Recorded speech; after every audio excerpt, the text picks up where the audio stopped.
By the end of the 4 weeks, 78.6% of people had dropped to the minimal to none range. Remission means that the individuals are no longer showing the same symptom load. I'm personally running a pilot with my son, Jimmy, and myself. I'll be doing 5 minutes, and Jimmy's going to be doing 29 minutes a day. You're literally training the vagus nerve to be stronger, more responsive over time, the same way you would train like a muscle. 5 minutes. Anyone can do 5 minutes with a headset on their head.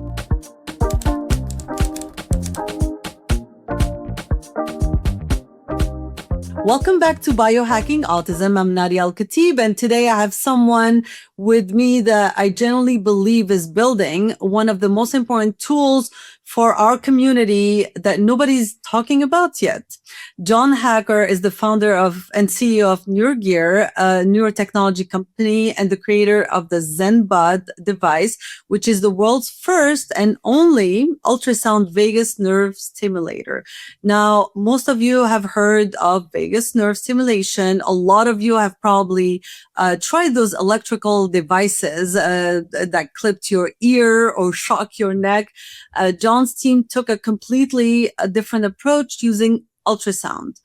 And the results are unlike anything else in this space. Their clinical research showed a 78% remission rate, not improvement, remission. And people went from moderate to severe anxiety to no longer qualifying for a clinical diagnosis in 4 weeks, using the device only for 5 minutes a day. Here's why I wanted Jon on this show specifically. His team has a research protocol now written for autism. He grew up with severe OCD himself, so he understands what it means to feel trapped in your own nervous system. And I'm personally running a pilot with my son, Jimmy, and myself. So we're going to be using the device right now. We're going to be tracking the data with his chief science officer, Dr. Izzy Kohler. So this is not theoretical for me. I'm going to be living it. Jon, welcome to Biohacking Autism. I'm very happy to be here. Thank you for the lovely introduction. Wonderful. So I'd love to start with something personal because I think it really matters for our audience to hear this. You've talked publicly about growing up with severe OCD.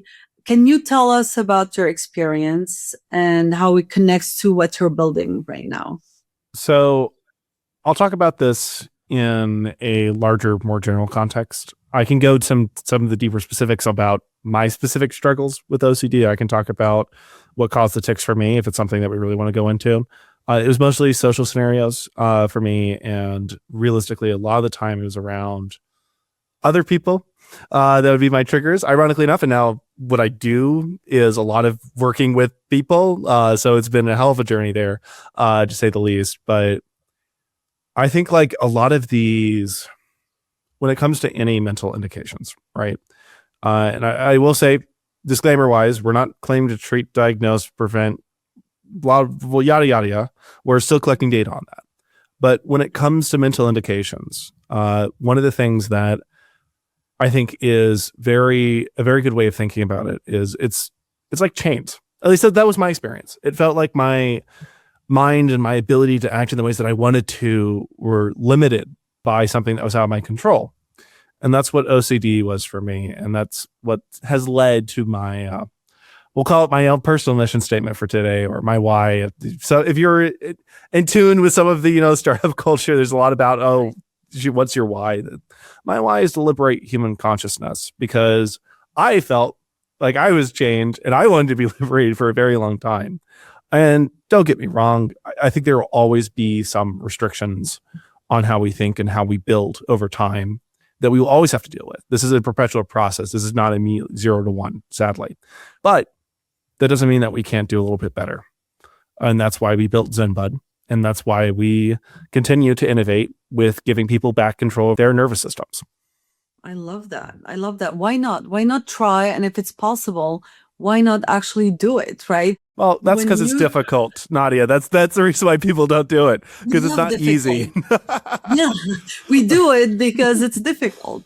not because it's easy. Well, So when you describe that feeling of being chained, you just talked about that right now, of not having control of your own mind. And that resonates like so deeply, by the way. Even the very first time I heard you talk about it in longevity group, Nat's group, it really resonates so deeply with me. And I know it resonates with autism families because so my son, Jimmy, when he's in the middle of an extreme anxiety episode, he has no control either. He's shaking, he's slamming himself on the floor. He's repeating the same question 50 times a day because his brain cannot let go of the uncertainty. And as a parent watching that, you feel helpless, right? So I hear what you're saying, and I think our listeners are gonna hear themselves in your story too. So what was the moment, the specific moment when you decided this is gonna be your life's work? So what was that turning point? So that was when I was 11. Back then, I was just starting to deal with some more of the worst OCD symptoms. I hadn't figured out what it actually was yet, but it was starting to hit the scene. And I was also dealing with a decently strong existential crisis at that point on what I wanted to do with my life. I saw the life that my parents had, and for better or worse, and they're lovely people, but I didn't want that life, right? I wanted to do something that was more meaningful with my time here on the planet, for however long that's going to be. And I also was just finding that it was day by day, I wasn't seeing much meaning in anything. And so, maybe you could call that a number of different things. I didn't call it anything specific, but in that moment, I made a decision because no purpose was going to come to me. I made the decision to create my own purpose, and that was my existential answer. Everyone has their own. So I said, okay, I got some inspiration from a couple of movies and animes, actually, that were around neurotechnology. And I'm like, first off, I'm having my own problems with this. And then second, I really think that we can build a better world with this technology. Giving people control over their nervous systems and giving people the option to choose the reality that they live in, I think is rather incredible. And I still think that's rather incredible. And I could see this technology evolving to that over time. And so I said, I'm going to build that, and spent a very long time researching and trying to understand how neurotechnology works. Yeah. And neurotechnology, that's just a very fancy way of saying interacting with, our circuitry, right? Our nervous systems. And the thing is, there's already been some great strides made on reading and understanding what your nervous system is doing. So like we can understand that you're in dysfunction, but we had a very difficult time changing that function, writing onto our nervous system and changing how it's functioning. Of course, there are drugs and pharmaceuticals that will still do that to this day. They're a little bit like a wrecking ball on your system. They have very little precision. Receptor-wise, they have precision, but cellular-wise, they have very little precision. And the goal for giving people control over their reality and over their nervous systems required that we were able to directly interact with the nervous system precisely, and in my headspace, non-invasively. And that is the reason why I started working on some of the core concepts that would eventually become Neurogear and then ZenBud. I love that. No, that's absolutely amazing because, it's not a Band-Aid. And we'll talk about how people will learn to actually interact with their nervous system. So that experience, that crossroads in your life where you had to make a decision on which direction to take drove you to build this solution. And so now we're going to get into what that solution actually is, because I think there's a lot of confusion, I'm sure, in our community, in the longevity community too, about what vagus nerve stimulation really means and what actually works versus what's frankly just marketing. And for someone in our audience who's never heard of vagus nerve stimulation, just in general, what is vagus nerve stimulation? What is it, and why does it matter for anxiety and stress? So I'm going to start this out. I will answer those questions. I'm going to start this out on the implied question here, which is a little bit on the noise in this industry and in the general industry, right? The fact of the matter is there's an incentive framework that's in place inside of the longevity circles that optimizes for sales and revenue growth over everything else. And it's very easy to do that even without science, because you can cite studies that these academic labs have done that your device theoretically replicates, but your device is never in those studies, and you've never done your work with your technology, and there's no proof of your approach. But you can still claim all these studies, and to a uninformed user that isn't willing or isn't able to take the time. And trust me, to properly do due diligence on these companies is incredibly difficult. It requires a ton of time. So I understand it, but it's very much in the incentive framework to not do the science or to lie about the science, and then just to put that money into marketing and ad spend, which is what a lot of our competitors do, for better or worse. And some of them are doing the right things because there's other incentives to do the science, but they're not user oriented, right? They're usually either government contracts or eventual FDA approval. And if you have a longer term play, then you're going to optimize for those. But a lot of people in the space aren't. They're satisfied with selling a very high price, single use device that they never intend to bring anything beyond a small business, and they'll get a small collective, and maybe it works, maybe it doesn't, but there's never been research done on it. And the only research that's been done is not even well done N of ones, which you can do a really well done N of one, and you can do a really poorly done N of one. So there's a lot of something that people have to be very hyper aware of, is that there's a lot of, frankly, BS in the space. And I always like to lead with ZenBud has some clinical data, and we're collecting more clinical data with time. It's still early. Like, this is new technology. Ultrasound neuromodulation, when applied to the vagus nerve, we're the ones pioneering that right now, which means that the data that's coming from either collaborations that we've initiated or from our own labs. And that has its pros and cons. It means you get access to cutting edge tech. It means that it's not as well validated as, for example, the pharmaceuticals, which they have a lot of data showing they do very little effect and they have side effects, but a lot of data. And so that's we could talk more on that, but I wanted to clarify that first before I go into the actual science behind vagus nerve stimulation. Great. Yeah. And that's what we talked about, me loving N of ones. Frankly, unfortunately, I end up with 20 million gadgets at home, and I have to test all of them. So that's a common problem. No, that's a common problem for our space, is that you'll end up with a lot of equipment, and it's very difficult to quantify the results. That's actually partially why we switch our source of truth, is what we call it, which is biomarkers that we use to demonstrate at least to ourselves that what we're doing is working, right? Our clinical studies are mostly clinically validated surveys, right, that people use to actually diagnose these indications. But that in itself is ill-defined, sadly, because we're talking about syndromes here. We're talking about collections of symptoms. That's what mental health is. If you are, for example, anxious, there's a collection of symptoms that we consider anxious. Same for depression, same for autism. These are a collection of symptoms. They're not mechanism based. They're not based on what your brain's actually doing. And you can have multiple people that have the same symptoms with completely different mechanisms. And you cannot expect the same therapeutic approach to work the same efficacy for both of them, which is part of the reason why there's been such mixed results in the space in the past. But our source of truth that we use actually is reaction time. I know that's not mental health oriented, but it's actually a really, really cool way of demonstrating locus coeruleus engagement. So let's get into what vagus nerve stimulation actually is, and I can explain a little bit why we use that and how that ends up being implemented for people. Your vagus nerve is otherwise known as the wandering nerve in your body. It's all over the place, right? And it's really responsible for keeping you, what I like to say is steady state. People will say rest and digest, right? And your body has two main modes that it likes to go into. One is your survival state, or your fight or flight state. There's a lot more than just fight or flight. There's fight, flight, fawn, freeze. Technically, we can use the F word here too, because there's also sex drive in this state. All of these are sympathetic, is the scientific term, or survival state oriented. And then you have the rest of the time. Literally, that's the best definition I've come across. It's just supposedly the rest of your time you're recovering in that state, and that's your recover state. So survival state and recover state. Your vagus nerve is primarily responsible for keeping the signals in your body in recover state. And the thing is you need to have access to your survival state for a number of reasons. And it's important to be able to access that response. But there's certain disorders, certain syndromes, again, because we don't understand a lot of the mechanisms of these things, but there's certain syndromes that will collate around an overactive survival response.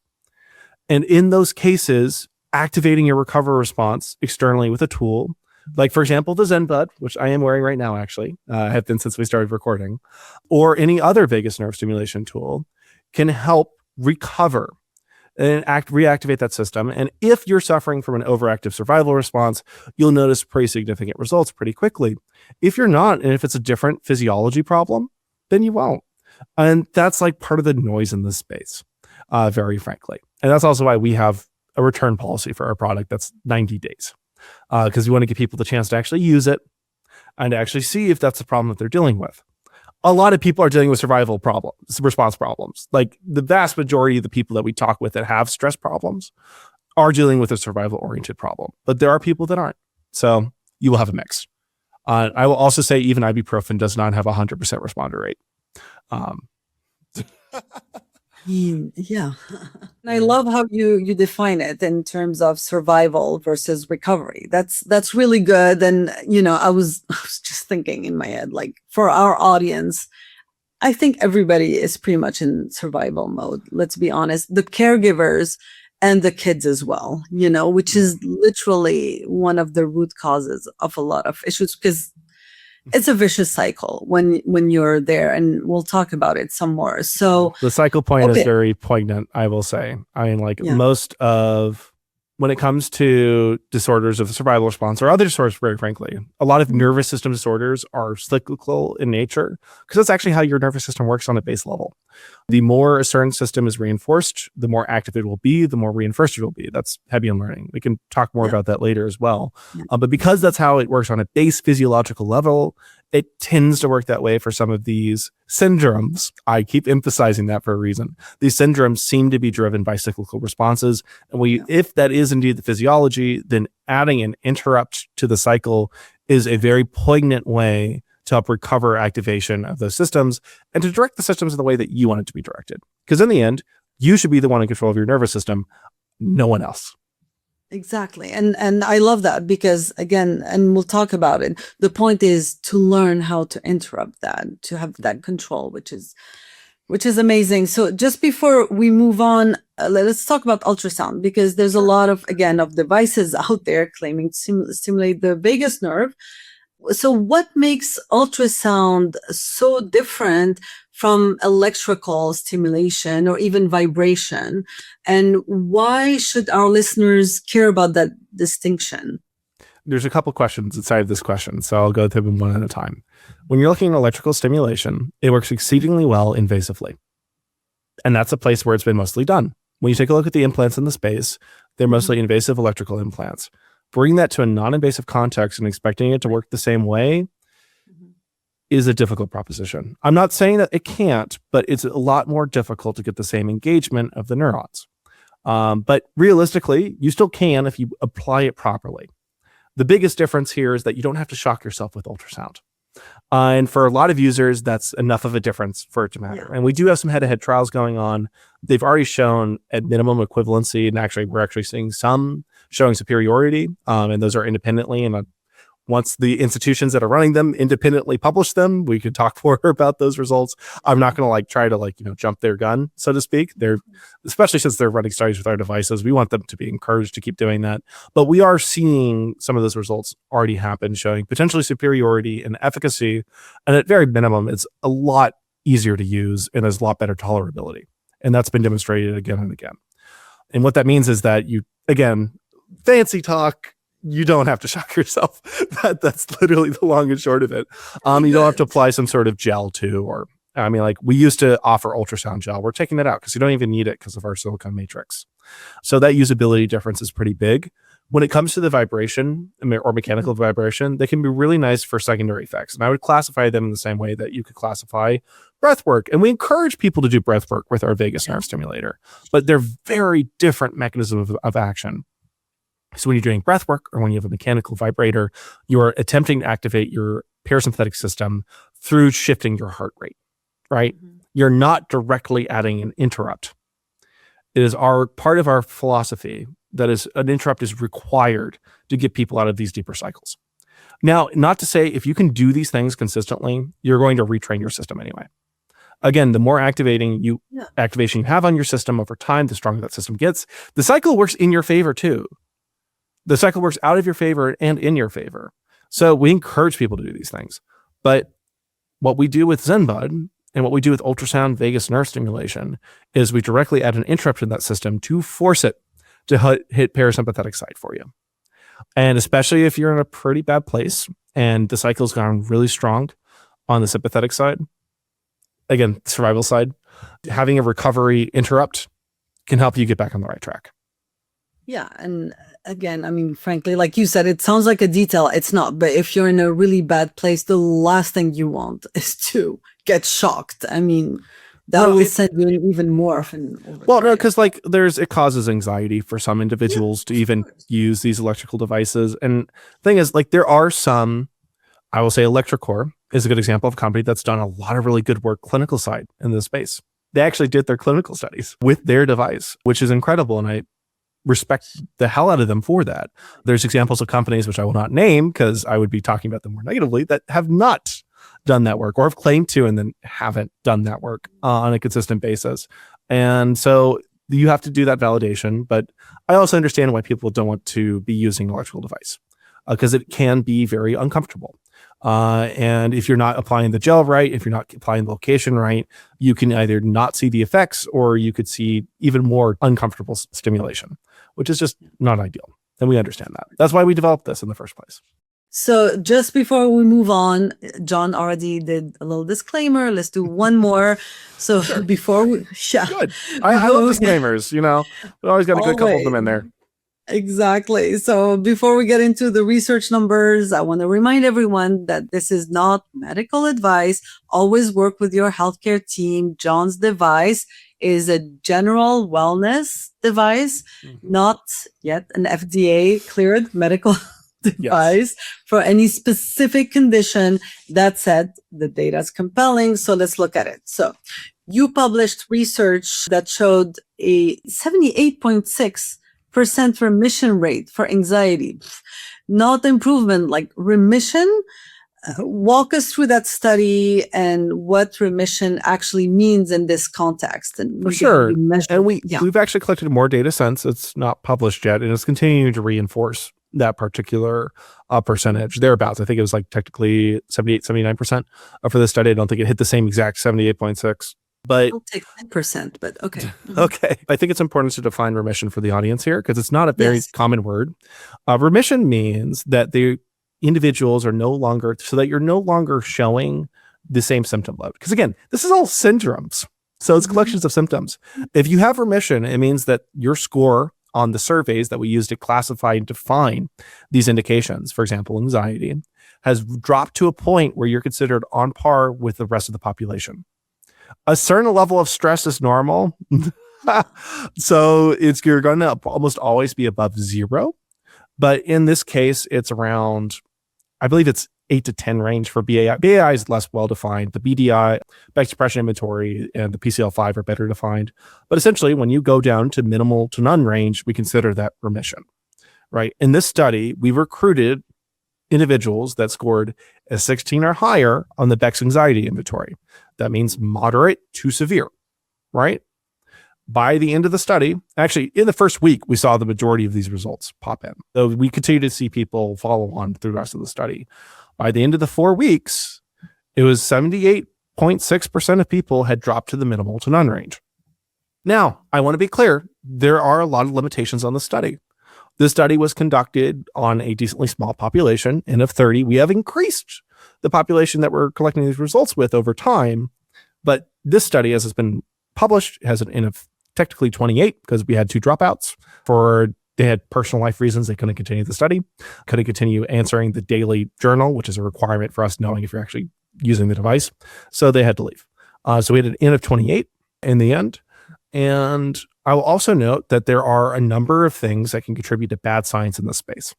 So we have to take account of those. For example, there's a return to mean. When you're recruiting for a study, it's possible someone just had a really bad event, happen right before, and they would have recovered anyway. But these would usually, all around, all these different statistical biases, doesn't account for a 78.6% remission rate. We'd expect something lower than that, maybe 10 to 20% given these. So it's still highly significant results. Absolutely. You're right. 10 to 20% would already have been like really amazing. So that would have just been standard population. I'll be honest. If you can't hit 10 to 20% remission with your population, at least with these indicators, then There's a lot of it depends there, but I would expect that around 10% of people over the course of at least 1 to 3 months would recover naturally if you're recruiting from the general population. If you're recruiting people that have chronic anxiety, it's a bit different. The remission rates would be a lot lower than that. We're talking maybe 1 to 2%. That's just back of the napkin. Don't hold me to these numbers. 1 to 2% there. Yeah, in our community, definitely. I'm sure even 1 to 2%. And I don't know, because I talk to people all the time. Anxiety is such a huge factor. So it is. And it's caused by so many different things. Again, it's syndrome. It is made worse by an overactive survival response. I will say that. Stress gets a lot worse when you're constantly stressed. That's literally what we're saying when we say overactive survival response. When you're constantly stressed, stress gets worse. Things are more stressful. You get stressed more often. And that's why an interrupt is needed sometimes. And not everyone does. Like some people's nervous systems are highly regulated and they've done the work to regulate their nervous system, and power to you. You could still use tools like these to help strengthen further, or if you ever need an interrupt, it can be useful. But what we're trying to do here and what we're doing here is bringing this out to people that need that interrupt more than anything else. And if you need it, and if someone in your life needs it. I mean, I recently gave a talk in New York City, and one of the first questions on the stage is, who here knows someone with chronic stress or is themselves chronic stressed? Raise your hand. There wasn't a single person in that audience that didn't raise their hand. Yeah. It's a massive. Well, because of New York, because it's the also because of New York. You're right. Maybe I should try that again on West Coast and see if it plans out. The Bay Area is gonna be the same for sure. LA, I don't know, but yeah, here for sure. Okay, I'll try to hit LA next. We'll see if we get the same responses there. Different, exactly. Okay, to make sure for our listener, you're not shocking yourself. There's no tingling, no pain. You put on what looks like what Jon is wearing right now, right? It's a pair of headphones. You plug it in, right? So you plug it in. I have it here. And ultrasound waves that you cannot feel are reaching the vagus nerve, and that's through the ear. Symbicontia region of the ear. So that little ridge above your ear canal, that's a occlusive helix. Right above that is a symbicontia region. And what I'm wearing now is actually the Series 2. Which launches in May of this year. So super exciting. And this allows for people to listen to music, which was not available in the previous series of ZenBuds. And it's a little bit more robust when it comes to the form factor. Because if you've seen the previous series, which some of these listeners may have, you may know that it looks like a Sony Walkman. Yep. Yeah, you have it right there in your hands. We spent and that's also the difference in cases too. Series 2, Series 1. It's a little bit more collapsed too. And we put a lot of work as a team listening to people that have been using it. And we had a lot of times where people were still using the Sony Walkman. There was a reason for that, because the efficacy was so high that they're like, even if the form factor is kind of terrible, we're still going to use it, which is where neurotech is banned.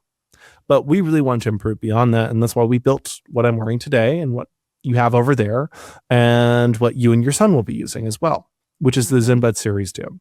People are going to really love it. And if you have a Series 1, feel free to talk. We're going to run a promotion. We're still figuring out the details on that. We want to get people Series 2 in hand. So it's great too. It's just, a little, some improvements. So the efficacy was there with the Series 1. It's just a matter, which I mean, is what people primarily care about. But, there's quality of life things. I mean, we're coming in an industry where people have been shocking themselves to get the efficacy. And so we're already fixing that piece of it. We want to make sure the rest of it is just as easy as possible. We don't want to be adding more stress to your life when you're trying to get de-stressed. Exactly. So we're going to add a little bit more calm to your life. Yeah, no, I absolutely love that. Okay, and this is great, by the way. And you guys, this is how I even learned about Jon. It was in my longevity groups, and everybody's loving it. They have their first version, and you probably didn't see these conversations, Jon, but I did ask a lot of people, and they're all loving it. And these are people that have all the toys, all the things, and they absolutely love it. So it's absolutely wonderful. So we talked about the technology and the clinical studies, but can you explain, because I think this is really important and we'll go a little bit deeper, but in general first, can you explain Hebbian learning and why consistent daily use matters more than occasional long sessions? And that's why I wanted to talk about the clinical studies first, because these were daily sessions. So our audience loves to understand the mechanisms. So Hebbian learning. We'll do a little bit of a neuroscience lesson here, which I do it. Big fan of neuroscience. I was a bit of a neuroscience nerd growing up, if you can imagine from the story I was telling you before. So Hebbian learning, on its basic level, all it means is that when neurons fire together, so when a neuron sends a signal from the here to here, along that path is strengthened.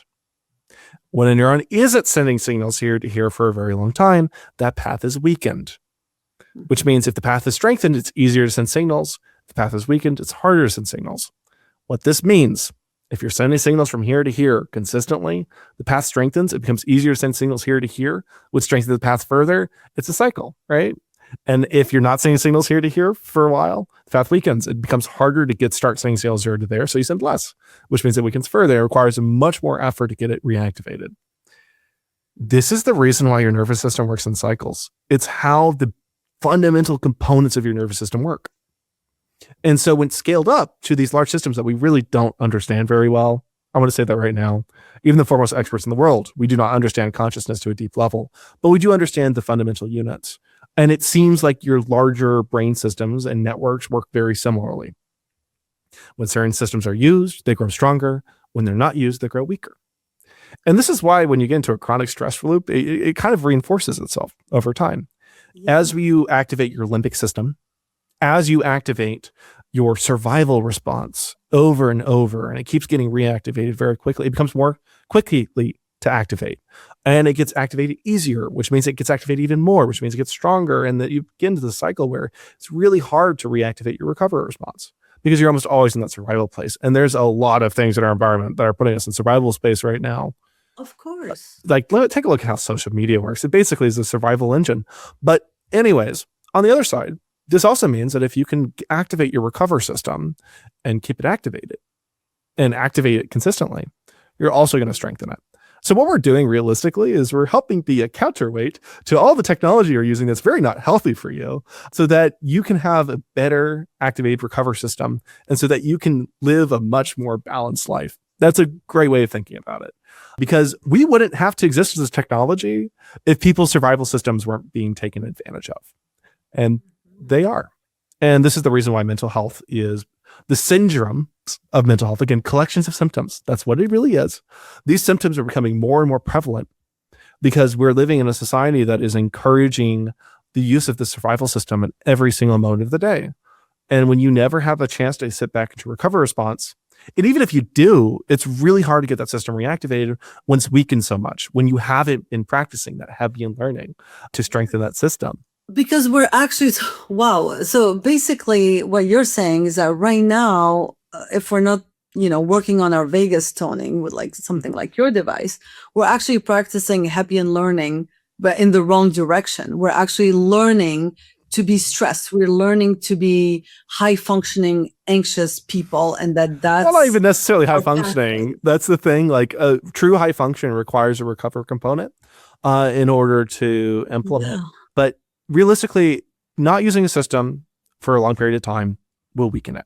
And if you're not activating your recover system in other ways, and even if you are, the amount of time in the day you're activating your survival system is kind of crazy.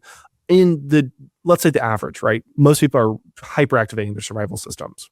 So we're supporting activating your recovery system. And there's other ways of doing that. If you have a really good meditation practice, and if you're able to spend 2, 3, maybe 4, 5, 6 hours a day activating your recovery system, it's feasible. And you don't need tools like this. But for a lot of people, it's not feasible. Yeah, it's difficult. And literally, it's because of the stress, not having the 4 to 6 hours. So yeah, I know, right? Time is like at a premium. And so that's part of the reason why we built this the way that we have too.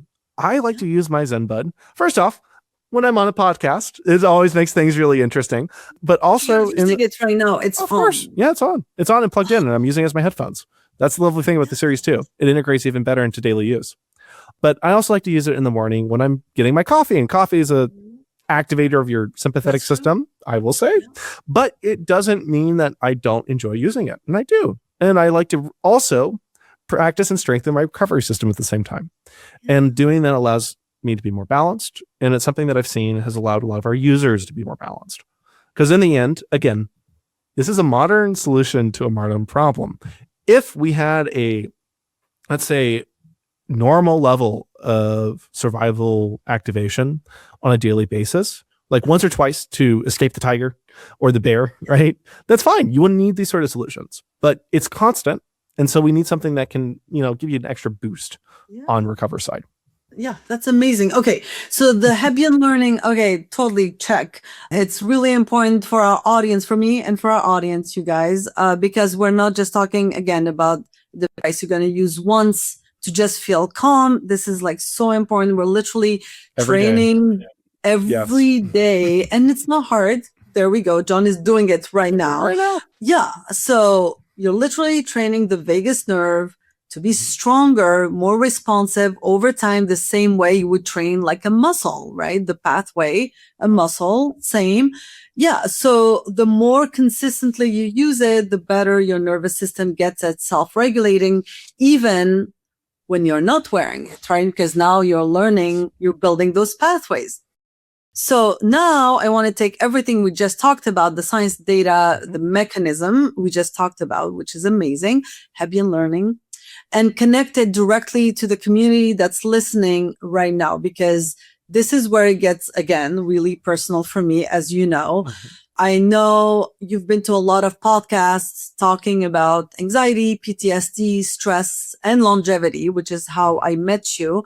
But I don't think anyone has asked you specifically about autism. And I want to go there because autonomic dysregulation is basically a defining feature of autism. Again, of course, syndrome, but most of our kids, and honestly, most of our caregivers, if not all of our caregivers, are stuck in sympathetic overdrive. So talk to me about you and your team, which we talked about, are seeing when it comes to autism. There is a more scientific oriented perspective too that we could go into if you'd like. But when it comes to autism, in my opinion, right? Yes. It is a syndrome that is characterized by a high level of social anxiety and by a very low level of ability to interact socially. That is one definition. Now, there is nonverbal autism, which can go even further. And there are versions of autism that are extremely severe. It is a syndrome. It is a collection of symptoms that's really focused around social interactions. For better or worse. And some of that is, there's definitely different mechanisms in that syndrome when it comes to autism. That's the case for all mental health. So what I'm talking about here could be very useful for certain mechanisms that are helping promote autism and less useful for others. But it is a highly comorbid indication with anxiety and with stress, especially. So I'm not saying that there isn't utility. Overall, from my understanding of this, from my understanding of how autism works, it's not executive functioning. It is a social executive functioning is the way I would call it, disorder. It is something that is primarily, you end up having struggles with the parts of your brain that are typically oriented with, not necessarily empathy, but oriented with the ability to mirror other people. And then that in turn means that you have a pretty big disconnect, because that mirroring capability is how we're able to communicate a lot of the times. And without it, things become a little bit harder. Not impossible. It depends on how much dysfunction is in that system as well, how difficult it is to orient with. What's a technology like a vagus nerve stimulator can help with is help with the social anxiety piece of that, because that is a natural consequence of more difficulty with mirroring. And it's not like, again, you can't train the mirroring system itself as well. That's transcranial systems. We actually have capabilities for that. It's not something we publish right now because the risk profile is higher, right? And it is our job to be stewards of this technology as the ones bringing it out into the space. But we will, in the future, bring out more. And there's our teams that are doing a really good job bringing out some more transcranial systems that I believe will help address some of the core mirror problems. In my opinion, is one of the core problems with autism in the first place. And by the way, you talked about some kids or adults being nonverbal, but that's also a form of social anxiety or, oral motor issues, and I love that you called it social executive functioning, because speech has to do with mirror neurons and interacting with someone else and all of that executive function of producing the sounds and the sentences. So 100%, it's absolutely and definitely we linked. Hypothesize, and this part of the lovely thing that you two will be doing a very well conducted N of 2, which I will say a lot of N of 1s, 2s, or 3s are not well done. Even in like the purely clinical space, they're very poorly done very often. There's a number of books I can recommend that talk about that. Bad Science by I believe Ben Goldacre does a really good job talking about some of the tips and tricks on how you can make a study say whatever you want. But anyways, which is the reason why there's a lot of noise, right? Besides the whole syndrome piece, which is its own problem as well. Of course. But there is some hypotheses we have that by using the pathway of the vagus nerve, we might be able to interact with some of those systems that are dysfunctional in autism. And that's what we would be hoping, is that by training that pathway, we could have downstream effects. Realistically, when it comes to indication like this, because again, our hesitation with doing direct brain stimulation as a company, and I honestly believe the hesitation that should be in place as a society, is that we do not understand those systems. We understand the cranial nerves, which is what the vagus nerve is. We understand these systems because they're much simpler. And we understand that they can have secondary effects, which are very useful. But I think that's a good place to start. It's very low risk. And very frankly, a lot of the medications aren't doing people much favors. They're very low efficacy in the first place. But that's an opinion. I will say opinion there. I'm not going to name out specific medications either. That's a liability. Disclaimer. Go ahead. No, but it's true, because again, it's terrible, but I always think about it as control, right? What do you have control over? What do you not? And with a lot of medications, there's a lot of loss of control and can be more of like a Band-Aid, and then you completely lose control. I love the fact that this would be more like an exercise and building a muscle and building those pathways, but you're in control with the TMS. I mean, I think as long as you're doing it in a cumulative manner and you're just adding things cumulatively, you'll have control. So I love it. Please, yes, go there. Keep researching, and we'll talk about this in a little bit. When I talk about products, my N of 1s, as you know, I like to go very specific, because if I recommend something, I want to make sure that I'm recommending it from a place of, proof of concept versus marketing. Talk about, consciousness. Consciousness will follow incentives. There's a lot of incentives in place that for people that even are well educated and people that are well intentioned to do very terrible things. And it happens all the time. I could point out 100 examples if I didn't want us not to get sued. There's a lot of people that are currently damaging people's lives with their companies because they're not doing things ethically and they're not building things from the ground up. And that's part of where my passion is, a biomedical engineer in an industry that I know is frankly under-regulated, for better or worse. I hate regulations in their own way because they usually slow things down and can be very stupid. But there are some players that are bad actors in this space that we call biohacking. And it rankles me a deep part of my soul when I see them. I see what they're doing. And I'm like, okay, something has to change here. And it will. Trust me. It's happening actively. And I think that until things change and the regulation is done in the right way, where it doesn't slow things down, but it does protect the consumers, that's why, frankly, some of my episodes are so long. Sorry, guys. I know it's long, but it's because in the meantime, to bridge that gap, we need educated consumers. You cannot outsource learning about your own health and taking charge of your own health. You just have to learn this stuff. Maybe not as, you don't have to geek out like we do. AIs are great too. I will say they do a pretty good job of summarizing research. There's a couple of really cool ones out there that are doing better and better. But like there's a trade-off you're doing here, right? Because of how syndrome oriented a lot of these indications are that we're talking about, they don't have good solutions out there that exist on the marketplace today. And part of that is because there is a terrible incentive framework to get solutions actually approved and developed for this. We have been highly tempted to move indications a number of times because this indication space is incredibly difficult to do anything with. And frankly, it's not profitable. The only reason why we're still doing this here is because we're very passionate as a team. And we've built a system that is scalable and will work. But let me say this, and we're going to have to keep this almost as a secondary indication space over time. And we're going to have a different mainstay indication space because of how misaligned the incentives are here. And we understand that. And that's good business, is finding ways to do good for people in a scalable manner while still without letting the roadblocks get in the way. So that's its own piece. We could talk. We could have a whole 2-hour episode on that. I mean, yeah, and as a company, and we'll talk about it a little bit more. Yeah, it's For sure. I don't even know how you do it to balance like progressing the product and evolving and dealing with. I think wellness is a critical industry in general, despite its challenges, because it is a reaction to the medical industry and its challenges. There's a reason why wellness exists in the first place. So I am not in favor of getting rid of wellness by any means, or what I'll call the less regulated health tech, because that's what it is. It's all health tech. They're all, realistically, when you take a look at the mechanisms from a lot of the technologies are wellness technologies versus one of the medical technologies, the only difference a lot of the times is the claims, for better or worse. And that's because that's how we built the system, right? I'm not saying get rid of wellness. It would be nice to have a little bit more oversight on some of the manufacturing standards inside the wellness industry.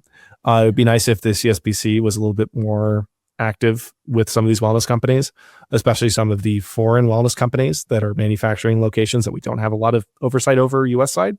Or we could just, I know that's controversial. I like keep it when things are manufactured in the US, usually they have a little bit more oversight. So that's helpful. We do all our manufacturing actually in Rochester, New York. Crazy location to do it in, but it works. Which is right? great. Yeah. No, it has its pros and cons. No, it's something that we are passionate about as a company because it allows us to keep oversight over all the stages of the process, but it can be difficult. So Dr. Izzy Kohler, we had a call with her, your chief science officer. She told me something that stuck with me. She said, this is super cool, and I've been thinking about it a lot. So she said her idea is to combine ZenBud with controlled exposure therapy, essentially using vagus nerve stimulation to open a neuroplastic window where someone with autism could practice responding to a stressful situation like encountering a police officer, but in a safe environment. And then that learning would transfer to the real world. So can you talk a little bit about that vision? So what we're talking about here is, in essence, it's not the same thing. I do want to make that clear. Kind of like exposure therapy. Are you familiar with the term exposure therapy? Yeah, absolutely. Yeah. I mean, it makes me super nervous to think about it for my son, but yes. And because what? Probably needed. You need to reassociate certain cues in your environment with different outcomes. Yeah. And this is a key thing with a lot of survival-oriented outcomes. Vagus nerve stimulation is a really cool technology to get you into a parasympathetic or recover state.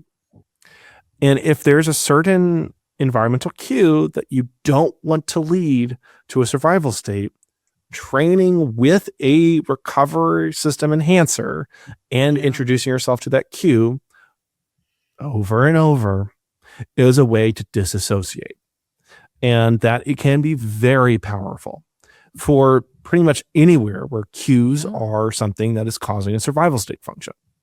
And that is applicable across the board because, again, what you're doing is you're forcing a different connection to activate. And you do that enough and that becomes strong enough, then that will be the primary action, not this.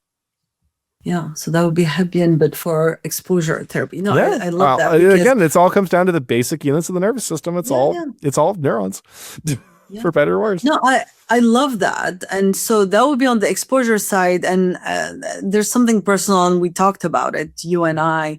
And this is why all of this matters a lot to me. So Jimmy, 21, my son, he's very strong because of all the things. He's physical again because of all the biohacking we've been doing since he was little. So, but when he is in crisis and he cannot comply with instructions, right? So if a police officer, which is my biggest fear, it's never happened, but my biggest fear is that if a police officer asks him to stop, and obviously from the outside, he looks neurotypical, he would not stop, not because he's defiant, but because his nervous system is like completely hijacked. And so when Izzy described that protocol of the exposure therapy, actually I got emotional because I thought about this specific example. That's a big worry for me. So that's what's missing. So we can teach social skills all day long, which is what we do most of the time with kids and adults on the spectrum with behavioral therapy. But if the nervous system is hijacked, none of that training is accessible, right? Because it's just not accessible because we're learning how to, work on social skills, but not on managing our nervous system and our vagus nerve. So tell me about the two use cases I see for our community. So one is going to be the daily vagal toning, Yes. right? The preventative maintenance that builds resilience over time. And then the other one would be that emergency protocol, the in the moment intervention when someone is already like escalating. And so how does ZenBud fit into these it a two? cycle interrupt? So in the end, you're going to need to get the individual to wear the equipment or the ZenBud for at least probably 3 to 5 minutes for the interrupt to complete, which I know is not always feasible. So it's not always going to be an option. If it is an option, if you can catch it early enough, then you can add an interrupt into the survival loop spiral. I'll call it, right? That's something I've used personally and something that I do see in my personal life when I do have scenarios where I'm going to a survival loop. I can add an interject with a vagus nerve stimulator like ZenBud, to get me back into a better place. Again, it's not always going to be feasible. It's going to depend on how bad that particular event is.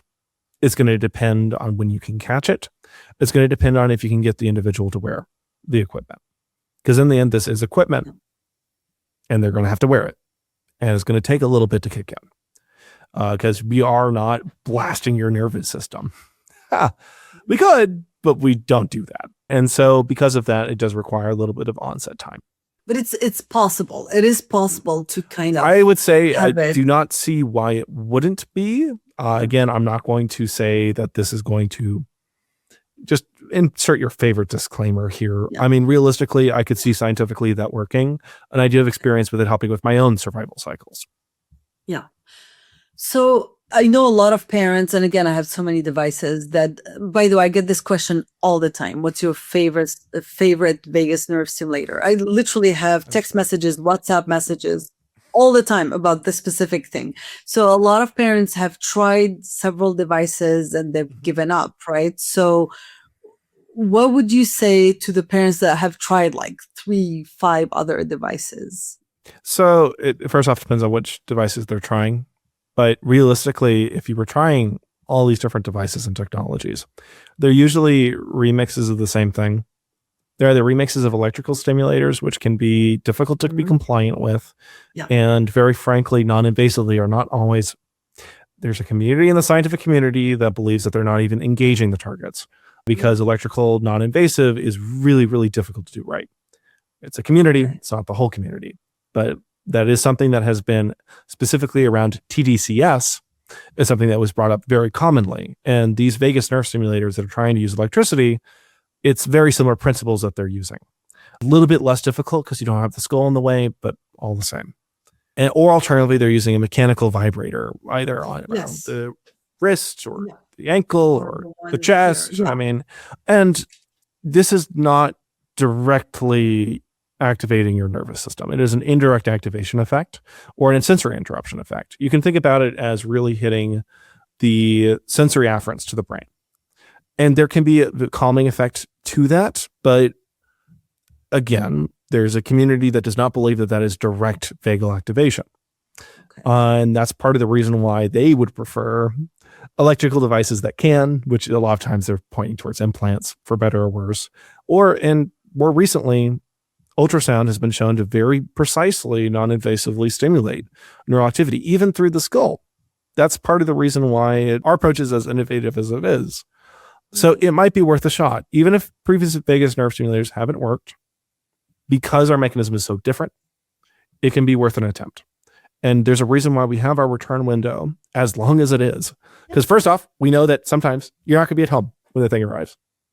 And second, there's stuff in life that's going to get away in using it. But if you can find like 30 days out of that 90, or even just like a week, 7 days out of that 90 to actually use it, you should be able to notice the difference. And if you don't, you have the right to return it. And we have some of the lowest return rates in the industry for a reason, even with the Series 1 Walkman, which is just crazy. And that's what I've heard, by the way, from, again, in the longevity community. Like no one's returned it. They're all loving it. No, that's great. So now we spoke about autism, and it brings me to something that I really feel strongly about in this show. And we can't talk about autism health without talking about the health of the people caring for people with autism, so the caregivers. So I want to talk about the caregivers. Caregiver health is always part of the autism story.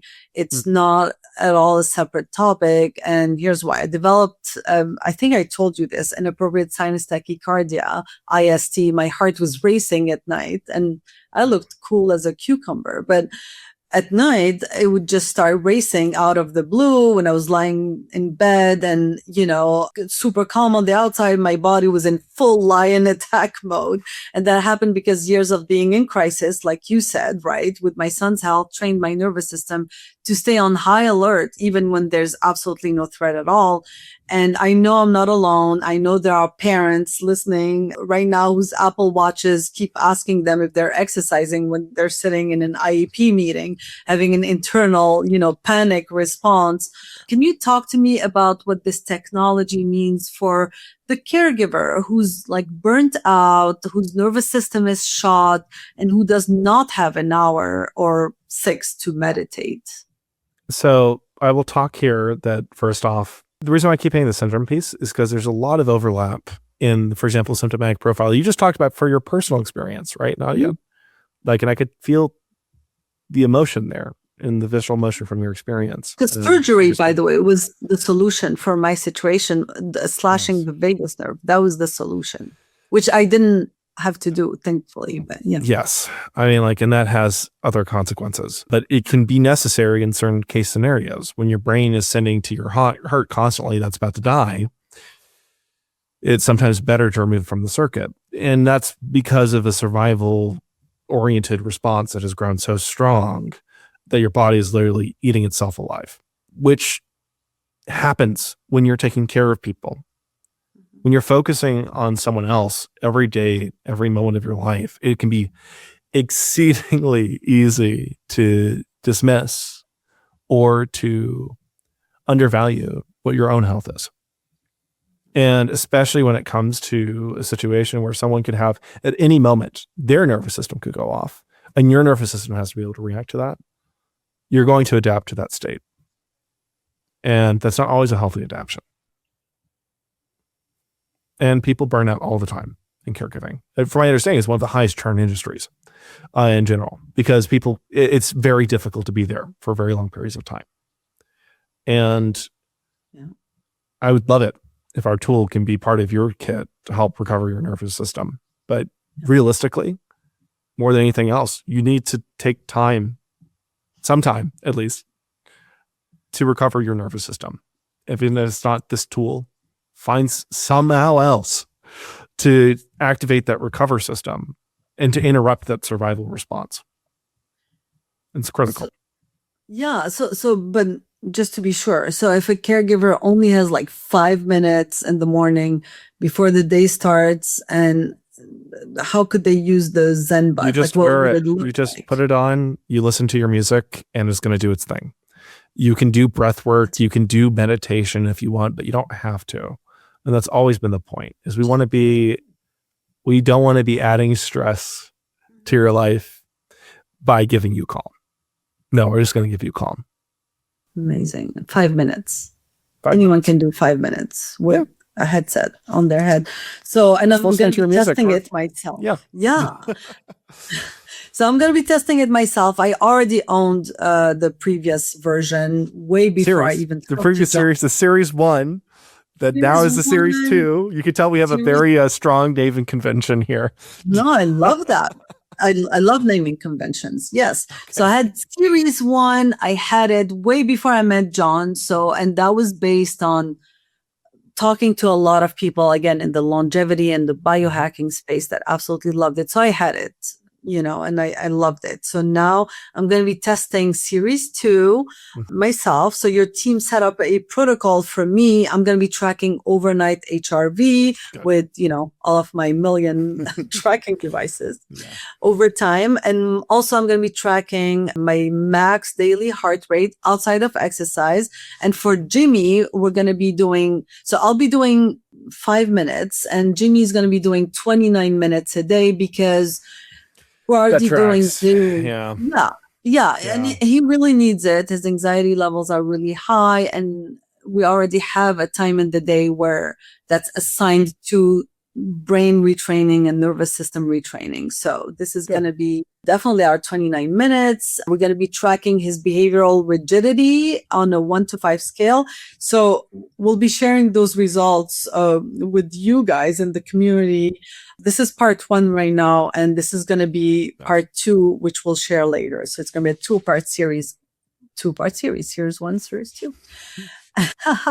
So let's talk a little bit about Neurogear. So I want to shift gears for a moment, unintended, because I think it's important for our audience to understand. We talked about it a little bit, but I want to go a little bit deeper. What it takes to bring a technology like this from a lab to people's homes. Jon, you're not just a scientist, which you are, but you're also the CEO who's building a company. So tell us about Neurogear as like a business. Where are you right now, and what's the vision? So for sure, our larger vision is to bring ease of access of control of your nervous system back to you. That is the larger vision of the company. And we do that primarily right now through what we call right side, or changing your nervous system, wearable technologies using ultrasound. This is in essence precision nervous system control. Now, as a company, it can be exceedingly difficult to grow things over time. And we have already learned a number of lessons about that, and we will continue to. We're in the process of raising a round of capital at the moment. We've actually are about to close the first tranche. And we're accelerating towards the second. And in that process, like, we plan to continue to build out this technology and bring it out to more people around the world, and especially the United States. And over time, the plan is to build out more comprehensive technologies for nervous system control. We talked before about the mirror neurons, right? Which, again, my opinion, because science is going to differ wildly on the subject because we don't understand it well. That's one of the core things that needs to be reestablished in autism for optimal results. There are a number of indication spaces that are very, very easy reach for us as what I would call ultrasound neuromodulation equipment manufacturers that we would like to address. Some of that is transcranial, some of that is around the body. And part of the reason why we're raising this funding round is to help launch the research and development of these other product lines as we continue the distribution of the ZenBud product line. We're not stopping here. And I think we can do a lot of good to give people back control. And that's our plan. Yeah. That's unbelievable. Because, by the way, and I was talking to someone else about this. So again, we talked about Hebbian learning, right? So how could you do Hebbian learning if you have to, frankly, go to an office every day and like have a kid that's already super anxious, and it's just really hard to get them in there, and then it's uncomfortable, and it's, you know, lighting that bothers them, sounds that bothers them. If you have it at home, yeah, being able to stick with it and do it every day is a lot more feasible. And yes, transcranial, I mean, that would be like unbelievable. Well, transcranial, if done right, of course, could be unbelievable. I mean, like, so the thing is the margin for error in transcranial stimulation is much larger than for peripheral neuromodulation, at least in our opinion as a company. Right. There are some pretty massive plays happening right now for transcranial BCIs. And there's a future where it allows us to remain relevant in an era of superintelligence, which is likely at this point based on the current trends. And I know, like, we kind of live in this AI bubble inside of the startup ecosystem with AI. We're like, oh yeah, this is going to be massive. And that's maybe not the case for all of our listeners here, but it is going to be decently massive. And BCI technology, like what we're building here, is frankly our one tool to remain relevant, because it allows us to compete with these AIs in the long term, as opposed to become a hindrance, which I think is important if we want to remain relevant and if we want to survive as a species, which I know that's larger terminology. I mean, that's a little bit of a larger vision play, but I believe it is core critical. And we are building the ways to make that scalable, because most of these companies right now are focusing on ultra precision with these interfaces, but their costs are so massive, it's ridiculous. And that's like the Series 2 will launch at a $459 price point. That is, frankly, extremely low cost for ultrasound neuromodulation equipment. Yeah. When you take a look at the startups in the space right now, they are paying, not what they're charging, $30,000 for their systems. And so we're really passionate about making this a scalable technology space and then getting this out to people. And we've had to spend a lot of work and work through a lot of, frankly, industry lies on what has to be done in order to get good ultrasound, in order to build something that's a little bit closer to base reality. And we will continue to scale this and to help more people across the globe, because it is, very frankly, in my opinion, important to help as many people as you can. And you can't do that when you're being forced to build highly complex systems that do not address the core problem. But that's an opinion. That's a part of our philosophy. And I do respect the hell out of the work that's being done at these different companies. We just have our own approach. No, absolutely. And it's a great approach. And that's why, again, I wanted you on the podcast, because there's so many companies, but I think what you're doing is absolutely amazing. And this is why I also want to talk about the fundraising aspect of your business, because like I said, I would love for you to focus on these additional improvements and additions, but you are the CEO of the company. So I want to put it out there. And so you're in the middle of fundraising, a fundraising round right now. And I want to give you the space to talk about that, the specific fundraising round that you're closing right now, and the next one also, so the people that listen to this show and people in my extended network, they're going to care about funding the kind of work that actually moves the needle for our community, because this will actually move the needle. So for anyone who's listening, who works in venture capital, family offices, or angel investing, or even impact funds, there's so many of them. Can you tell them why what you're building really matters? So what we're building here is what I would call the true answer to the right side problem for the nervous system. If people want control back, we need to be able to impact the system. If you want to be able to have control of your nervous system, you need to be able to change it. And to change it through daily methods is very long, and it's not always efficacious. We're talking about meditation for years, sometimes, to bring things back in line. The technology that we're building here, and this space is building as well. I'm not saying we're not the only ones. The technology that we're building here gives us and people that capability to gain control. And in our particular scenario, we are raising, for this window, a $4 million round of funding and seed funding to really continue to bring this technology to market. And we will continue to develop some of this technology in a direction that eventually we have the capabilities to both read and write. Yeah. And that is the end vision. And eventually an AI architecture is likely, for better or worse. And I think like what we're looking at right now is a future where we are relevant in the AI era. And that era is here and is going to get much bigger. But the next era that as a species we need to focus on is an era of neurotechnology and BCIs. Yeah. And you can already see that the market's moving in that direction. All of the AI companies have their own plays now. And we're building the scalable component to that. So if it's something you're interested in, Nadia, you're welcome to put our email in the show notes. That's info@neurogear.com. And the team will get you in contact with me. Or if you know Nadia, you can always touch base there. And if it's something that, even if you're not a family office investor, angel investor, et cetera, it's something that I would keep an eye on. Because I honestly believe that a future where we have control of our nervous systems is a future where we are in control of our future as a species. Absolutely. And the future where we don't have control of our nervous systems is a future where we do not have control over the future of where we are going. So exactly. No, I suppose that is a overview. No, that's, and it's a great way to place it with an era of the era of AI, where again, we're getting all this data, all this horsepower, but yes, being in control of our own nervous system on top of our own, I know a lot of people don't like this term, but our meat bodies, but our nervous system yes, is essential. Nervous system is a part of your meat body. You need to take care of your meat body too. Yeah, exactly. You do. Both. You can't upload to the net yet. I'm sure there's a lot of people that want to. Very soon, maybe.